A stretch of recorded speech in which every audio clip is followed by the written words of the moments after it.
Boa noite, boa noite, boa noite, Curitiba, boa noite, região metropolitana, boa noite, meu Paraná, meu Brasil. Estamos aqui mais uma vez fazendo um programa em especial, hoje com ele, com Jairo Filho, ele que é vice-prefeito, candidato na chapa de Cristina Grêmio, ela que vem avassalando, por onde passa ela vem destruindo, e junto com ela está Jairo Filho, esse cara que é muito bacana, muito gente boa, um cara, é aquilo que eu falo, né? Quando o cara é bom demais, a pancada é muito grande. E lógico que eles estão no pico de uma pirâmide. Só os dois lá em cima. É bala, porrada e tiro e bomba para tudo quanto é lado. E hoje, com o Jairo Filho, nós vamos falar sobre as propostas, os projetos da campanha, os projetos que a Chapa Grêmio tem para Curitiba. Nós sabemos que no primeiro turno todo mundo quis calar essa chapa maravilhosa, uma chapa vencedora, uma chapa campeã que veio aí agora despontando, desbancando todas as grandes estrelas da política paranaense, deixando até o três vezes governador para fora, deixando o ex-prefeito para fora, deixando para fora deputado federal, deputado estadual, deputado para tudo que era lado, e lá vem ela. E ela de mãos dadas com Jairo Filho. Jairo Filho foi o cara que ajudou a criar todo o plano de governo. Jairo Filho foi o cara que, há 2 anos atrás, já estava começando a se preocupar com o que ele iria realmente trazer de propostas para você, eleitor de Curitiba, para você, minha amiga dona de casa, você, minha amiga trabalhadora, você, meu amigo trabalhador, você, vovó, você, vovô, você, jovem, que está começando nessa sua vida, trabalhando, está encontrando dificuldades na área do trabalho, você está encontrando dificuldades para arrumar o primeiro emprego. Eu vou falar uma coisa para você. O que está acontecendo em Curitiba já poderia ter sido resolvido há muito tempo atrás. Mas o grupo que está hoje no comando da nossa cidade, ele não quer que a cidade evolua. Porque se eles quisessem, a cidade já estava muito mais evoluída. E para isso, novos projetos, novas caras estão aparecendo. E para pegar e realmente fazer um diferencial pela nossa cidade, Cristina Grêmio e Jairo Filho. E hoje, Jairo Filho falando aqui conosco. Jairo, boa noite. Boa noite, Alexandre. Boa noite a todos os nossos ouvintes. Eu quero dizer que para mim é uma grande honra estar aqui nessa rádio maravilhosa que cumpre uma função importantíssima, que é dar voz, sobretudo no que se refere a nós, né, especificamente nessa campanha. Nós que não tivemos muitas oportunidades ao longo, né, da nossa campanha no primeiro turno, para que nós pudéssemos mostrar a que viemos, as nossas propostas e o que a gente quer para Curitiba. Então, eu quero te agradecer e te parabenizar por esse exercício de cidadania, por esse exercício, né, de um legítimo brasileiro que cumpre devidamente a sua função de comunicador e de levar até as pessoas a informação que outros mecanismos, infelizmente, não deram oportunidade. Então, eu quero te agradecer enquanto brasileiro, enquanto curitibano, enquanto cidadão, pelo trabalho que você vem prestando, Alexandre. Jairo, antes de começarmos essa nossa entrevista, mais um bate-papo, né, uma conversa, eu queria parabenizá-los. Queria parabenizar que você estenda essas minhas felicitações à candidata Cristina Grêmio. Esse segundo turno realmente é maravilhoso, porque vocês estão realmente firmaram o pé nessa Curitiba maravilhosa, uma Curitiba que todo mundo quer mudar, quer mudança, renovação, chega dos mesmos. E vocês, parabéns, vocês fizeram a diferença. Ninguém acreditava. Tem gente que não dormiu no domingo. Eu acho que o Palácio 29 de Março, tem gente que lá ficou preocupado. No Palácio Iguaçu teve gente também preocupada. Mas nós sabemos que o projeto de vocês não é para derrubar ninguém, não é para bater em ninguém. O projeto de vocês não é para falar mal de ninguém, e sim para fazer por uma cidade cada vez melhor. Exatamente. Você que é o cara, que é a Cristina, que já deu 2 entrevistas aqui na rádio, uma entrevista há mais ou menos 20 dias atrás, e uma entrevista nas vésperas das eleições, no dia 5, sábado, e ela falou que, e com muita honra e com muito orgulho, ela fala de você. Ela fala de você que você foi o responsável por criar todo esse plano de governo. E não é um planinho, é um plano de mudança. E como começou? Primeiramente, vamos entender como que você chegou para até chegar a ser vice-prefeito, candidato a vice-prefeito de Curitiba. Sabe, Alexandre, que, bom, quem acredita em Deus verdadeiramente vai entender bem isso. Isso é Deus agindo. De fato, eu não teria talvez condições para fazer, sob a perspectiva de como o jogo político é jogado no Brasil todo, eu não teria talvez condições de chegar na posição que eu estou, porque eu nunca fui de ficar, né, com o devido respeito, afagando pessoas, né, para poder conseguir algumas posições. Eu não faço parte de grupos políticos que já estejam aí, né, nesses esquemas que a gente já conhece. De fato, eu sou um grande cidadão. Quando eu falo grande cidadão, porque eu de fato sou um cidadão militante sob a perspectiva, né, do exercício dos direitos, né, da busca dos direitos, não só por ser advogado, mas por compreender a relevância que cada indivíduo, cada ser humano, cada pessoa, cada brasileiro tem dentro de toda essa estrutura. Eu olho muito para o Estado, né, e para o poder público como um todo, como nós sermos verdadeiramente sócios, né, de uma grande empresa, nós sermos sócios aí de uma estrutura que está aí para nos prestar um bom serviço, está aí, e a gente não tem isso, né? Nós pagamos aí uma carga tributária altíssima, nós pagamos aí coisa de 5 meses, 4 a 5 meses de todos os nossos trabalhos ao ano, ela fica em cargas tributárias e a gente não tem o devido retorno. E quando a gente vai olhar para a causa da falta de retorno de tudo que a gente investe no Estado, de todo o dinheiro que a gente coloca, a gente vai olhar para a causa são os conchavos políticos.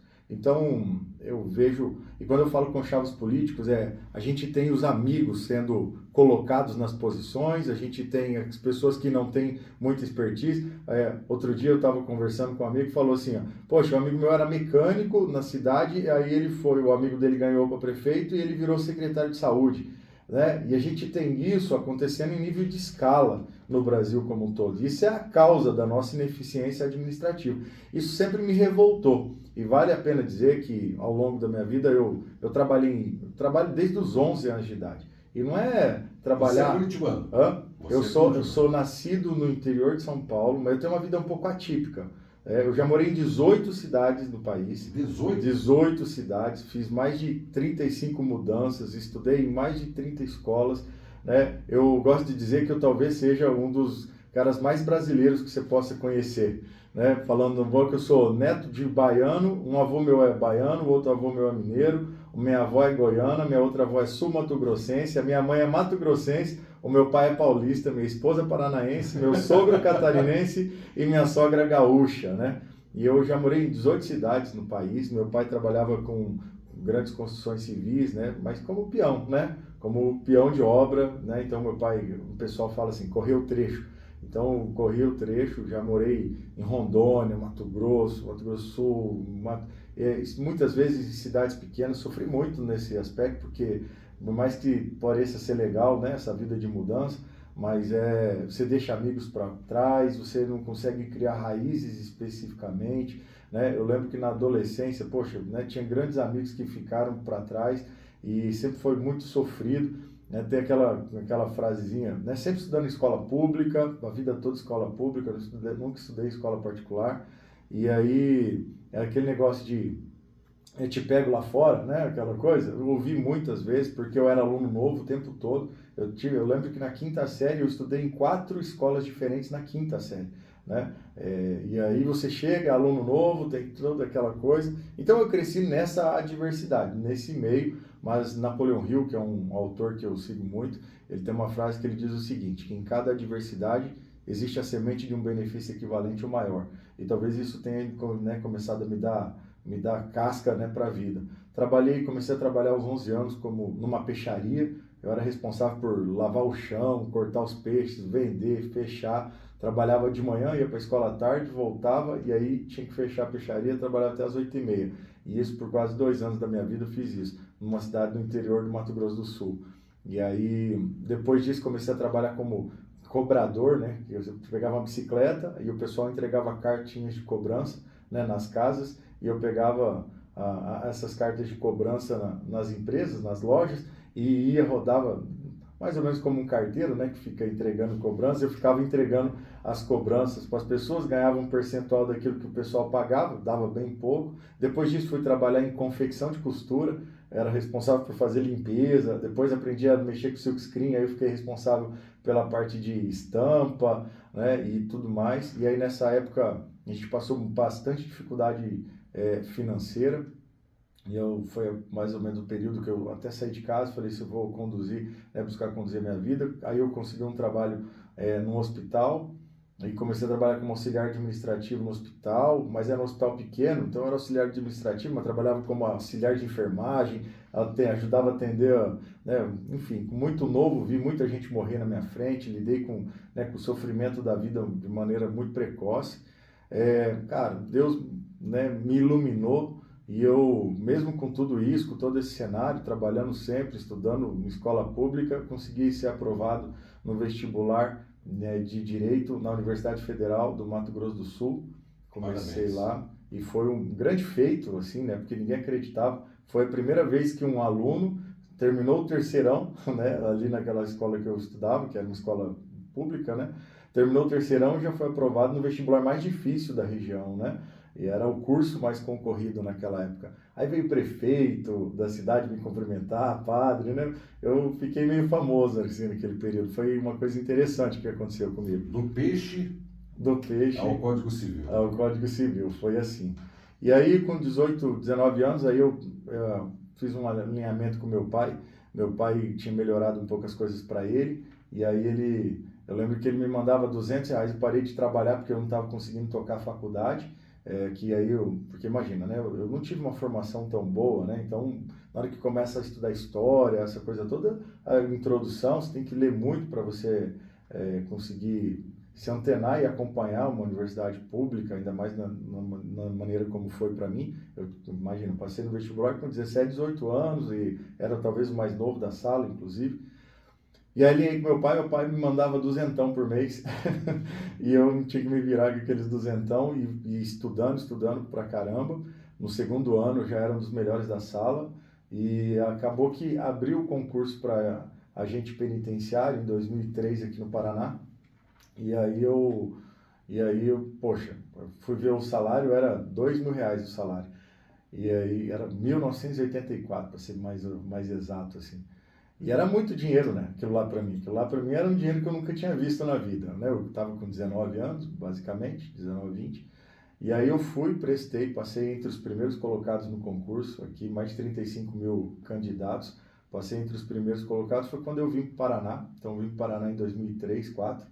E fui chamado, comecei a trabalhar como agente penitenciário, rodei 4 unidades no estado. Muitas vezes transferido exatamente por conta de uma conduta muito firme em relação ao combate à criminalidade.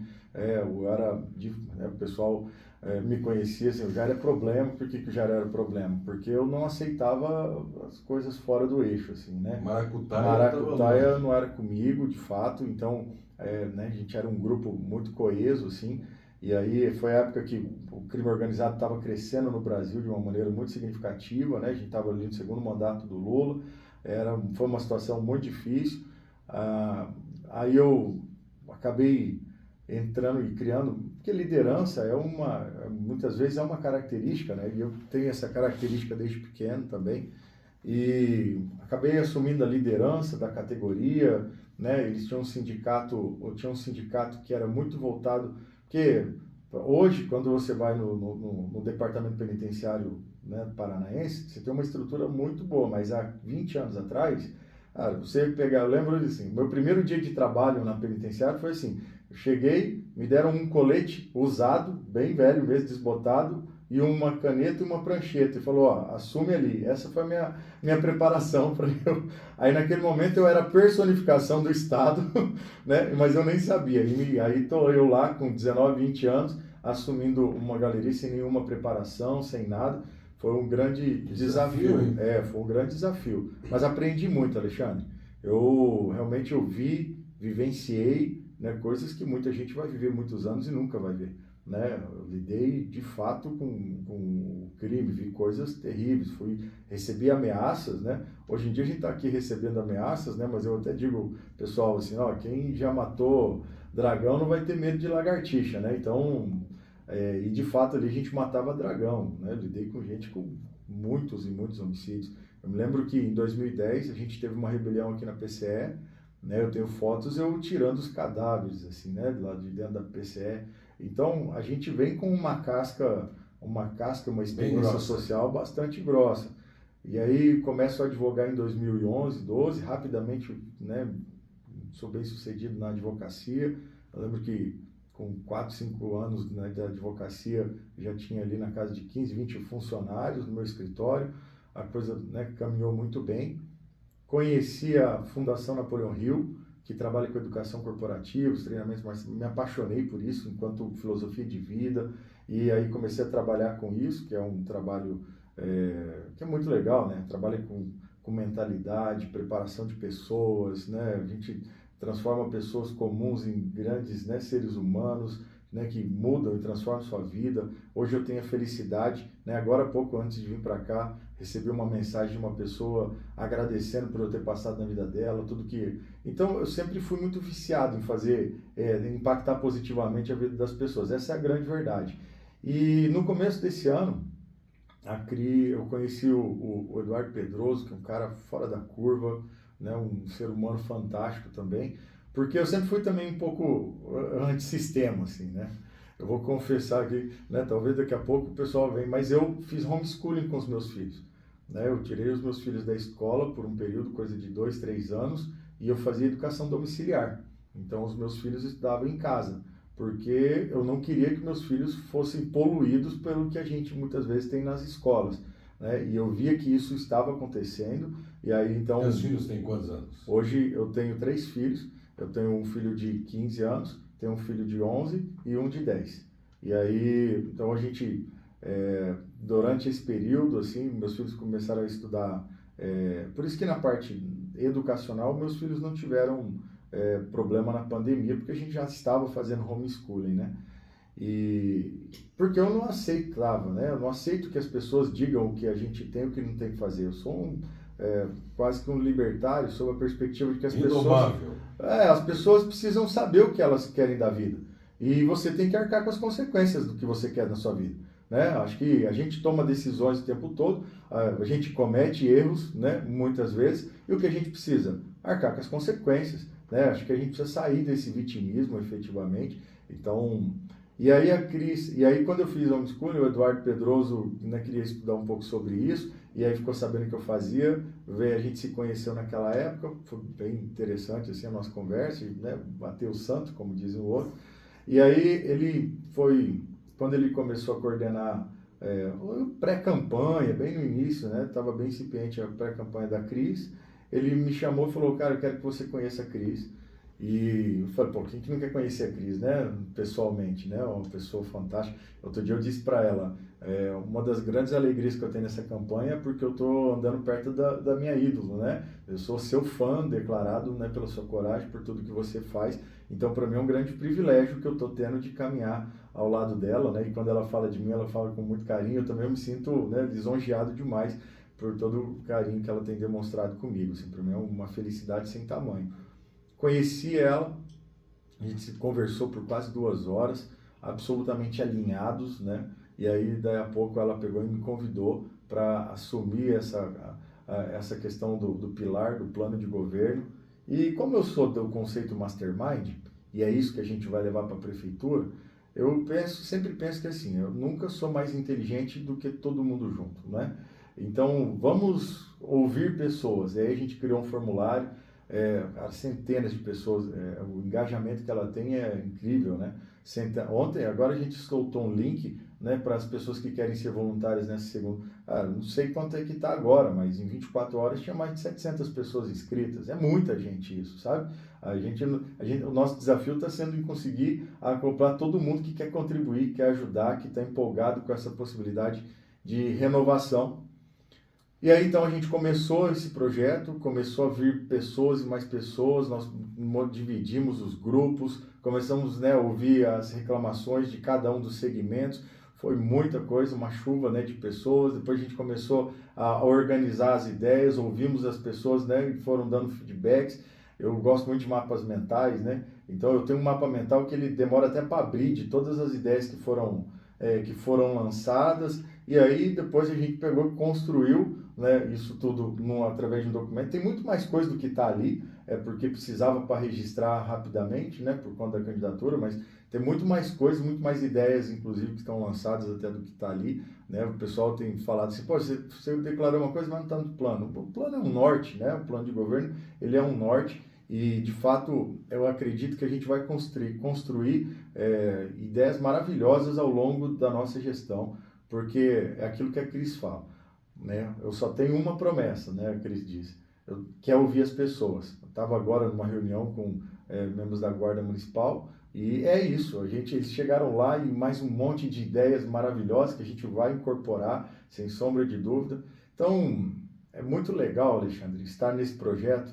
porque para eu que tive essa vida, né, nunca ocupei um cargo político sob a perspectiva de conchavos, né, e nem nada, mas mas atuo na política há muito tempo como um militante, né, perguntando as coisas, colocando muitas vezes políticos em saias justas, né, porque a gente via coisa errada, ia lá e questionava.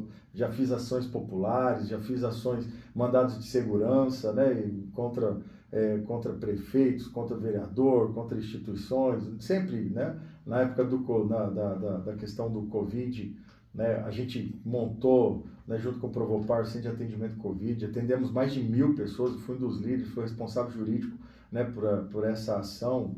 Fomos representados no Ministério Público, tive que, né, atuar, né, defendendo. Qual que é a tua área de atuação no direito? Eu trabalho muito com direito civil, empresarial e administrativo, né, sempre nessa linha de atuação. E aí atuei, a gente conseguiu aí salvar mais de 1.000 pessoas, né, na época do Covid, foi um trabalho incrível que a gente teve a oportunidade de fazer. Então tá no sangue, né? O ano passado a gente promoveu eventos benemerentes de arrecadação que a gente conseguiu na casa de 150 mil reais, não tenho o número exato, que a gente conseguiu para doar para instituições benemerentes da região metropolitana, né? Então eu adoro ajudar pessoas, está no sangue de fato. Eu acredito que é assim que a gente faz a nossa vida valer a pena. Acho que dinheiro é um fator bastante importante, mas para além, né, do dinheiro, eu acho que o que a gente faz de positivo na vida das pessoas, para mim, é um fator muito relevante. E eu tenho conduzido a minha vida dessa maneira, né? E talvez isso, Deus foi me assistindo, né? Assistindo a minha jornada, e aí falou assim, cara, vou dar a oportunidade para esse cara fazer isso em nível escalar agora, né? Com milhões de pessoas de uma vez só. E se a gente fizer o nosso trabalho bem feito, eu acredito que Curitiba, pela relevância que ela tem, a gente consegue melhorar o Brasil, começando por Curitiba. Essa aqui é a grande verdade e é isso que queima meu coração. Jairo, você falou que você é meio que antissistema. A política, ela é um sistema. É um sistema. E o sistema, ele é bruto, né? Eu que estou dentro da política, você falou que nunca você trabalhou com a política, né? Que você é um político, um militante, mas nunca você fez parte do sistema da política, né? Você mostra aí uma história de garra, de fé, de perseverança, de luta. Aquilo que a gente brincou agora mesmo, que de um cobrador de bicicletas a um doutor, né? Com um código embaixo do braço, enfrentando audiências, também chegou a enfrentar bandidos. Crime organizado. Você mostra que realmente tem uma uma pele bem calejada, né? Uma pele grossa de tanta experiência. Mas o sistema é bruto, né? Então vamos falar um pouco do sistema. O sistema político, ele foi provado que quem não faz parte do sistema, o próprio sistema ele expurga, ele tira você do sistema, né?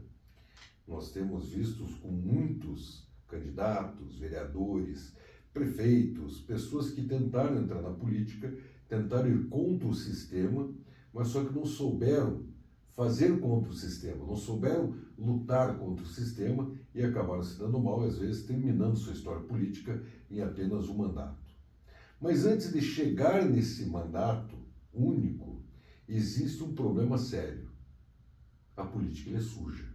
A política atual, a política do sistema, ela é suja, né? Às vezes uma pessoa que nem você, né? Um cara com uma conduta ilibada, um cara que tem a sua personalidade, você que tem a sua capacidade profissional, graças a Deus, um profissional do direito que tem um reconhecimento e já demonstra isso pela sua história, mas de repente o sistema, você acaba saindo meio que daquele anonimato e se torna uma pessoa pública. Se você fosse um candidato talvez a vereador, talvez você passasse meio desapercebido, né, pela concorrência, mas não. Você não chega a ser simplesmente um candidato a vice-prefeito. Você é um candidato a vice-prefeito de quem? Nada mais, nada menos do que a grande, um nome, um fenômeno na política, que é Cristina Grêmio. Aí o povo fica preocupado porque eles veem a possibilidade de vocês dois tirarem o tapete do chão deles, o piso debaixo do pé deles, né? E daí, de repente, eles veem que tudo pode ir por água abaixo. Eles vão lá e criam um projeto dos próximos 20 anos, envolvendo governo do Estado, envolvendo o presidente da República, projetos que envolvem a Prefeitura de Curitiba, e de repente aparecem dois seres do nada, e de repente mostra que a política pode mudar. E daí, nesse meio tempo, eles tentam arrumar, eles vão vasculhar, eles vão inventar, eles vão fazer com que aquele pai de família, aquele profissional bem-sucedido, que é no teu caso, aquela profissional que tem vários fãs, milhões, não estamos falando de Cristina Grêmio, que tem 2, 3 seguidores, não. É 2, 3 milhões de seguidores. Se somar todas as redes sociais. Engajados, né? Engajados. Ela tem um engajamento que é surreal. Os maiores que todo mundo que lida com a internet, na hora que vê o engajamento dela, fica impressionado. Então, você veja só, e daí de repente a sua vida, né, começa a ser exposta de uma certa forma, que eles começam a arrumar problemas para a sua vida. Aí você tem filhos, você tem família, e daí? Né? O que dizer lá em casa? A sociedade, no modo geral, ela sabe que essa política podre, essa política velha, essa velha mania de se fazer política, é sempre tentando articular um cargo para alguém, tentando vender algo para alguém, tentando comercializar a prefeitura para ganhar poder e continuar por mais 4 anos. E daí a gente fica preocupado porque uma pessoa que nem vocês, que são pessoas do bem, pessoas novas, acabam se deparando com esses problemas. E agora a gente vê pessoas inventando calúnia, difamando, principalmente você, a Cristina, ela tem um espaço que ela consegue, naquela rede social dela gigantesca, ela consegue se defender do jeito que ela pode. E você que vem nessa onda do barulho, você não está tendo espaço para falar realmente a verdade. Porque a mentira só se combate com a verdade. Eu fui atrás. Quando eu ouvi algumas coisas a teu respeito, eu falei assim, opa, espera aí, vamos ver a verdade. Nós não podemos, também temos que conhecer todos os lados. E nós vimos que realmente, no Projude, quem estiver nos ouvindo nesse momento, que já ouviu algo para difamar, macular a imagem do vice-prefeito de Cristina Graham Filho, que entre, né, que não se deixe se manipular e se enganar por inverdades que são ditas por adversários. Então que você entre e procure saber quem é Jairo Filho. E Jairo, me conte, você já pensou, assim, tipo, aonde eu fui me meter? Isso pode me prejudicar? O que vai talvez ser de mim daqui 2 meses, 3 meses? Você mesmo falou para mim numa conversa que nós tivemos que você tem que começar a se explicar com clientes seus.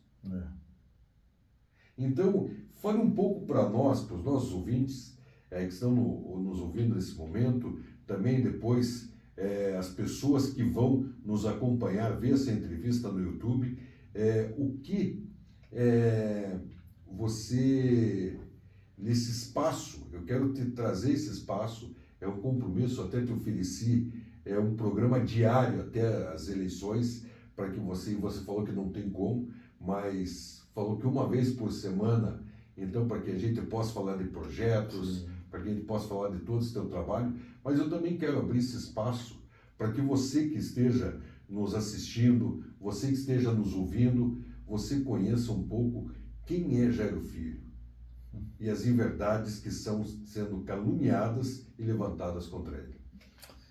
Sabe que uma das coisas que eu aprendi nessa toada aqui, sabe, tem 2 coisas que eu aprendi nessa jornada. Outro dia um grande amigo meu, que inclusive é meu orientador assim, espiritual, meu pastor, um cara que me ajuda a refletir muito, ele pegou e me perguntou, Jairo, me diz aí, qual que foi o que está sendo o seu maior aprendizado nessa coisa que você está fazendo? 2 coisas foram muito importantes. A primeira é que é de fato uma verdade aquele ditado que diz que enquanto a verdade sequer conseguiu abrir o portão da rua para sair na rua, a mentira já deu a volta ao mundo. E a mentira ela dá a volta ao mundo antes que a verdade saia na rua. Assim. Isso é uma grande verdade. A segunda coisa, e é pesado isso, assim, que eu sou um idealista. E eu pensava, né, de uma maneira puritana até, que não fosse tão sujo assim. A gente sabe que é sujo, mas eu pensava que não fosse tão sujo assim a política. Isso, eu te confesso que me parece, eu tenho a percepção de que é como se eu tivesse voltado a trabalhar na penitenciária. Essa é a sensação que eu tenho. Porque eu vejo que o grande interesse, né, do sistema como um todo são os contratos, né? E é contra isso que eles estão lutando, não são as pessoas. E, cara, uma vez uma pessoa me disse, assim, que eu sou muito forte, que eu aguento porrada, mas que as pessoas que andam comigo sofrem muito, assim, né? Por conta desse meu jeito. E eu te falo que pensar no meu pai, na minha mãe, nos meus filhos, e tudo que está acontecendo, assim, está sendo sempre muito difícil, sabe? Mas, por outro lado, eu sei que eles estão orgulhosos, né? Porque eu não sou covarde, né? E a coragem. Um pai e uma mãe quer ver um filho corajoso. Então, eles estão vendo isso, assim, né? Eles estão caminhando com isso, cara. E os nossos seres humanos, aquilo que a gente faz, ele é alimentado por aquilo que a gente pensa. E algumas convicções, elas são muito profundas. Essa minha experiência social, uma vez eu dei um treinamento gratuito para uma comunidade carente aqui. A gente tem um treinamento para crianças e adolescentes que no mercado normal custa 4, 5 mil reais a inscrição. E a gente fez gratuitamente para crianças em vulnerabilidade social ali no Atuba. E eram, sei lá, 20 e poucas crianças. O pessoal do Projeto Nova Terra faz um trabalho incrível lá. E é muito chocante quando você começa, quando você não está nesse meio, você começa a ver a realidade daquelas pessoas. E eu via que aquelas crianças, elas, cara, coisas horríveis, assim, né? A gente ouviu dessas crianças, coisas horríveis. Eu chorava quase toda a aula, né? Chorava ouvindo eles, assim. E eu falei, cara, e isso me indigna, assim. Isso me gera uma indignação absurda. Eu tenho um trabalho voluntário que eu faço desde o ano passado nas penitenciárias. Napoleão Hill tem um grande livro que é o Quem Pensa Enriquece, que é um dos livros mais lidos do mundo. E é um livro que ele traz uma percepção da vida muito diferente que no Brasil a gente não tem. E esse livro eu coloquei como propósito de levar esse livro gratuitamente para a população carcerária. Porque 70% das pessoas que estão presas, elas estão ali por culpa dos políticos. Porque quando um político ele está preocupado com o contrato, ao invés de estar preocupado com o sistema, ele causa uma ruptura social que faz com que as pessoas não tenham condição de viver aquilo que elas nasceram para viver. E aí elas têm a mentalidade prejudicada e elas vão para o mundo da criminalidade. E o mundo da criminalidade tem consequências terríveis, assim. E eu tenho feito esse trabalho e isso tem, de verdade, me alimentado ainda mais. Então, eu tenho uma crença muito profunda sobre isso que a gente está fazendo. E Paulo diz, né? O apóstolo Paulo diz que viver é Cristo e morrer é lucro. Então, eu não estou aqui para viver bem, eu estou aqui para morrer bem. Então, se for para eu morrer por conta disso que eu acredito, eu já falei isso. Eu tive uma conversa com meus filhos, quando foi para fazer isso, eu falei, ó, papai vai para uma guerra e eu não sei o que vai acontecer. Nós não temos condições financeiras de lutar contra essa guerra. Nós não temos estrutura para lutar essa guerra, mas a gente tem coragem. E eu quero muito que vocês me perdoem se acontecer alguma coisa. E aí eu falei para o meu filho mais velho assim, cara, você vai ser o homem dessa casa se acontecer alguma coisa comigo. Eu quero que você proteja sua mãe, quero que você alinhe, faça o que tiver que fazer. Papai pode ser preso, papai pode ser assassinado, porque eles montam todas as estruturas para isso. Só que eu não vou ser covarde. Não vamos falar do Adélio Bispo, né? Não vamos falar, né, do Adélio Bispo. Então, eu tive essa conversa em casa, sabe? Então, quando você fala assim sobre como tá lá, a gente teve essa conversa. E eu vim para cá com o meu filho, que está me acompanhando, né? Vai faltar na escola amanhã e tal, mas vai estar comigo, porque eu estou fora de casa esse período todo e ele está com saudade de mim.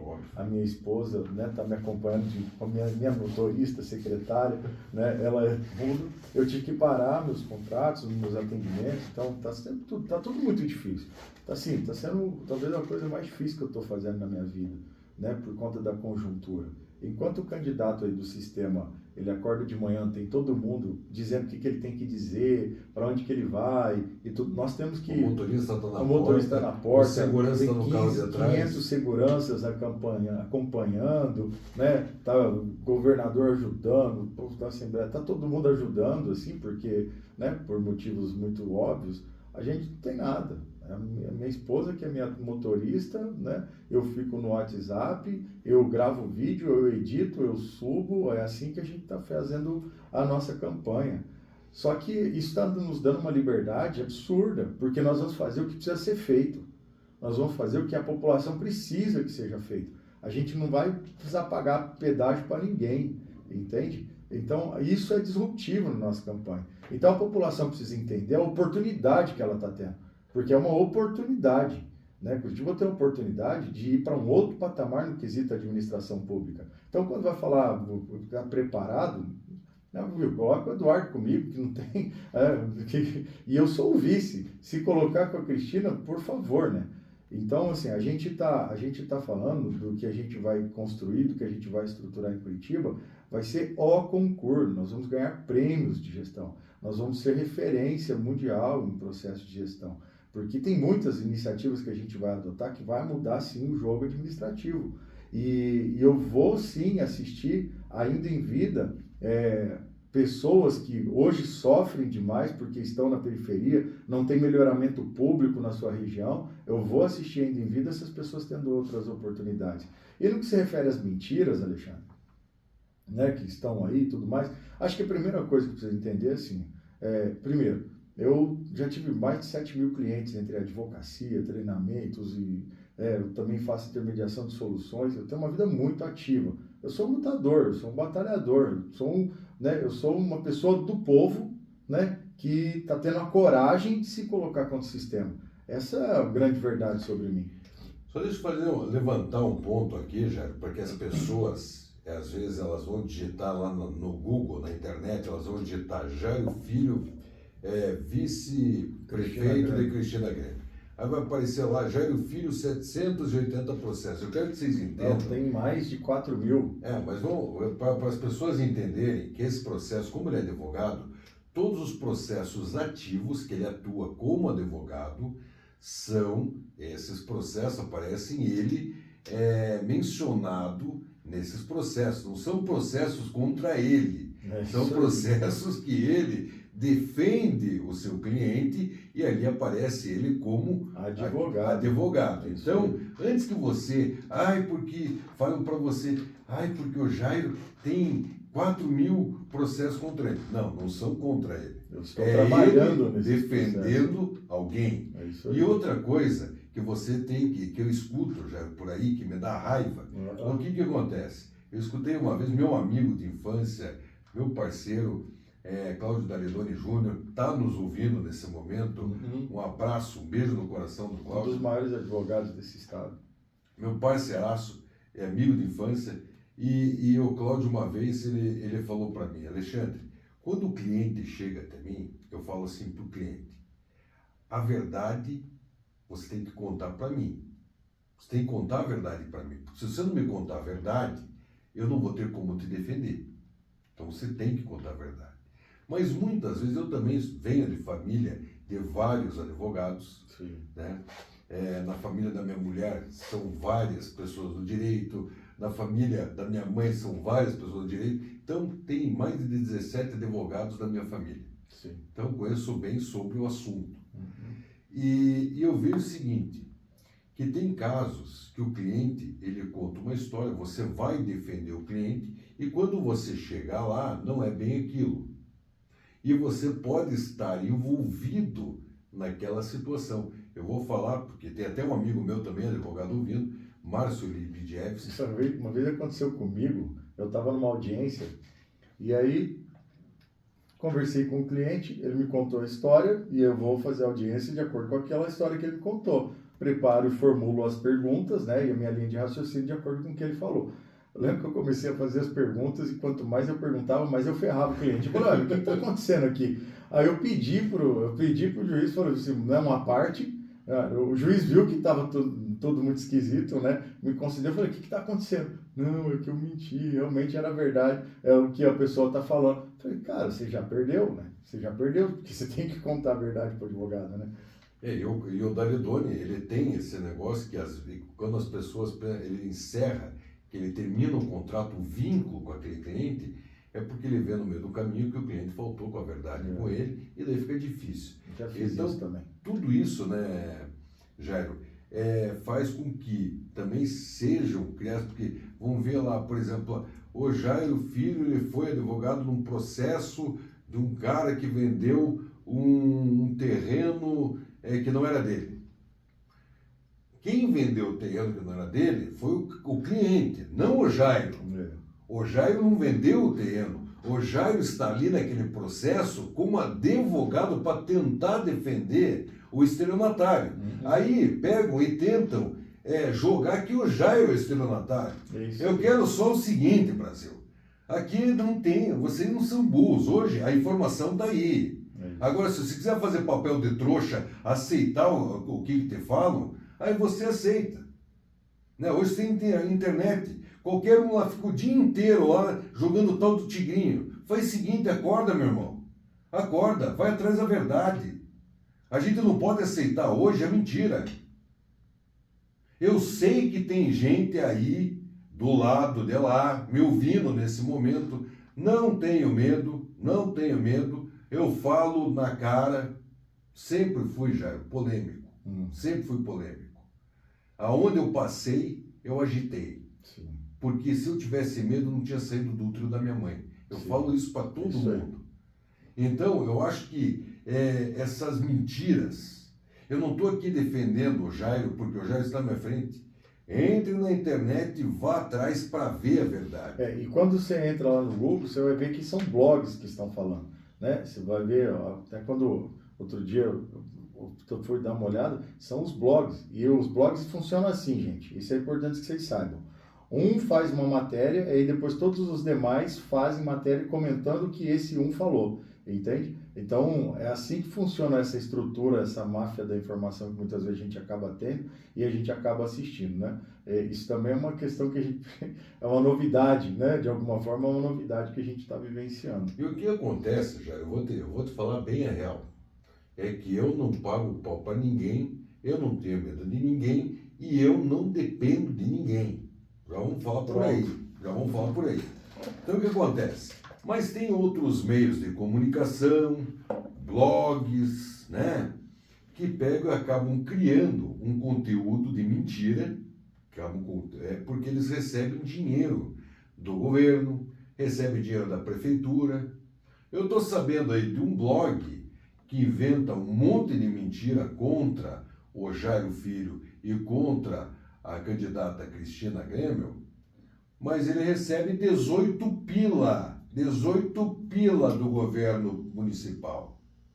18 pila, como é que ele vai falar mal do sistema e vai falar bem da Cristina e do Jairo? Ele recebe 18 mil. Ele está prestando serviço. Está prestando serviço, quer falar bem deles e tal. Por quê? Porque eles não têm como fazer isso legalmente, senão seria crime eleitoral. Então eles têm que pagar. E o sistema está com muito dinheiro para pagar. O governador colocou seu pelotão de choque, seus funcionários que recebem um comissionadinho, que são muitos, para trabalhar em nome do candidato do sistema.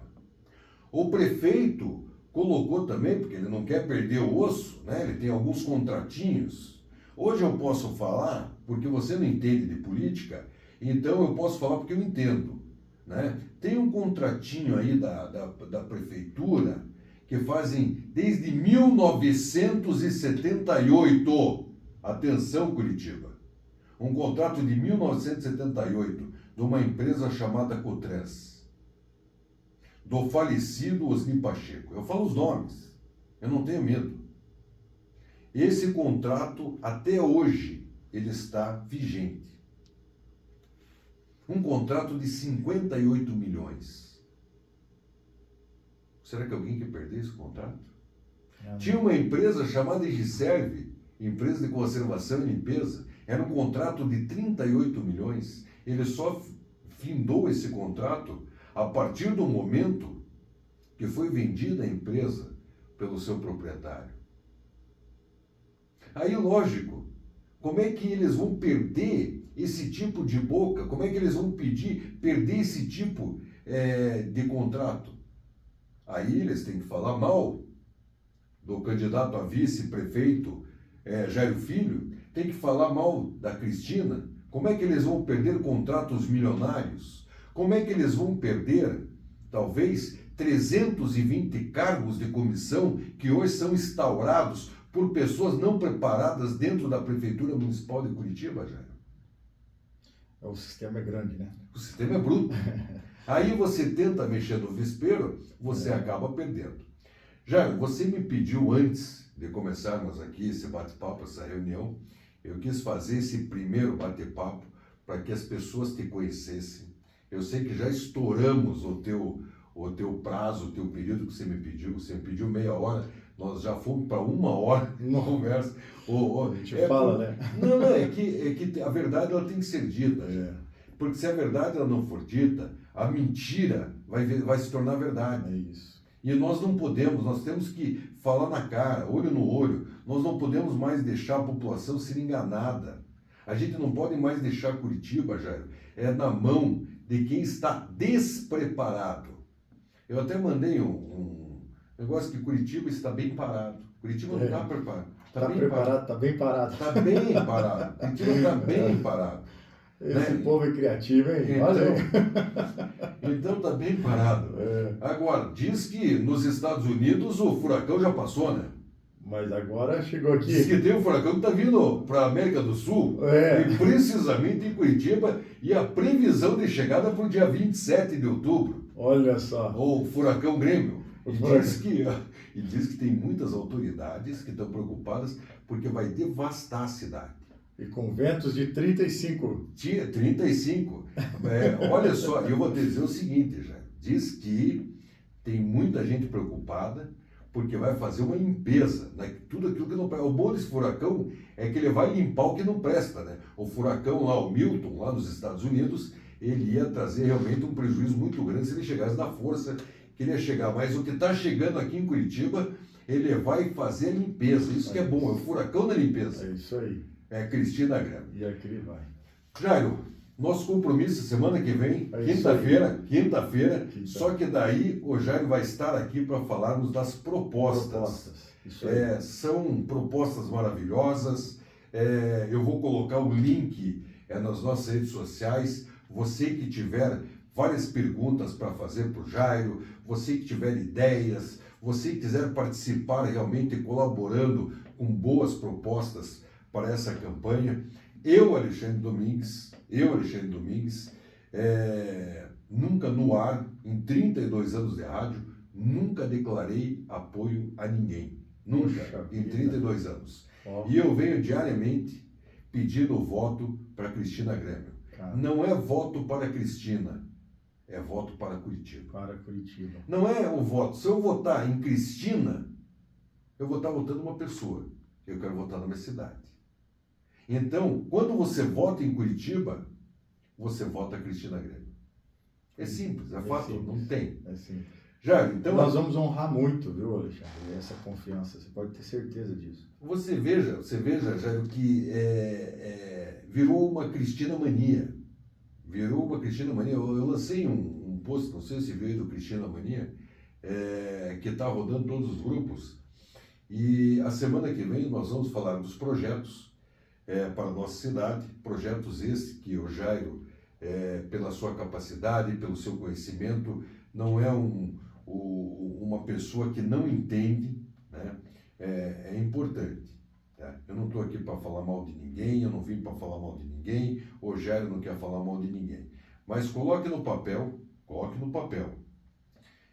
e leia, você imprima. Eu não gosto de ler pelo celular, eu não gosto de ler pelo computador, então imprima a proposta da Cristina e veja que realmente ela é a melhor opção para uma Curitiba melhor. Então, se você quer Curitiba melhor, vote Cristina Grêmio 35. Jairo, muito obrigado pela tua participação. Quinta-feira, os projetos, hein? E propostas para a cidade. Vamos para cima. Obrigado, viu, Alexandre, por esse espaço. Quero agradecer aos ouvintes também pela audiência, pela atenção, né? Espero que tenha mais oportunidades como essa para que as pessoas possam nos conhecer. Quero dizer que tem muita verdade em tudo que a gente está fazendo. Nós não somos perfeitos, mas eu duvido que eles tenham mais vontade de fazer diferença e de fazer bem feito do que nós temos. Essa é a grande verdade. Nós temos habilidade de liderança, nós temos capacidade de conduzir pessoas melhores que nós para fazer essa cidade chegar onde ela merece estar. Eu acho que o curitibano ele tem a oportunidade e ele tem o dever de ser inspiração para o Brasil todo, e é isso que a gente quer, transformar Curitiba na maior exportadora de líderes e empresas desse país, e isso vai acontecer, né, logo com a gestão Cristina Grêmio. Para mim foi uma honra, muito obrigado. A honra foi nossa da Rádio Paraná Oficial, eu, Alexandre Domingues, que tenho a agradecer. E quinta-feira que vem tem mais, com o Jairo Filho, trazendo para nós aí propostas e trazendo todos os projetos para essa Curitiba, que todos nós queremos uma Curitiba cada vez melhor. Eu agradeço ao carinho de todos vocês, desejando um ótimo fim de noite nesta quinta-feira, dia 10 de outubro. São 19 horas mais 49 minutinhos. Vamos encerrando aí a nossa programação. Não percam, daqui 10 minutos ele, professor Ronaldo, com o programa Eu, Você e Jesus, aqui na Rádio Paraná Oficial. Para todos vocês, muito obrigado e até amanhã às 8 horas da manhã nós estaremos aqui com o maior projeto de Recicla Curitiba. É um projeto que está arrebentando, é um projeto que já recebeu vários prêmios internacionais e amanhã eu estarei com o Matheus trazendo aí, explicando para nós todo esse projeto maravilhoso que é o Recicla Ajuda Curitiba, que é um projeto que vai realmente sacudir e abalar nossa cidade. Até amanhã, se Deus quiser, assim ele adquirir. Eu fui!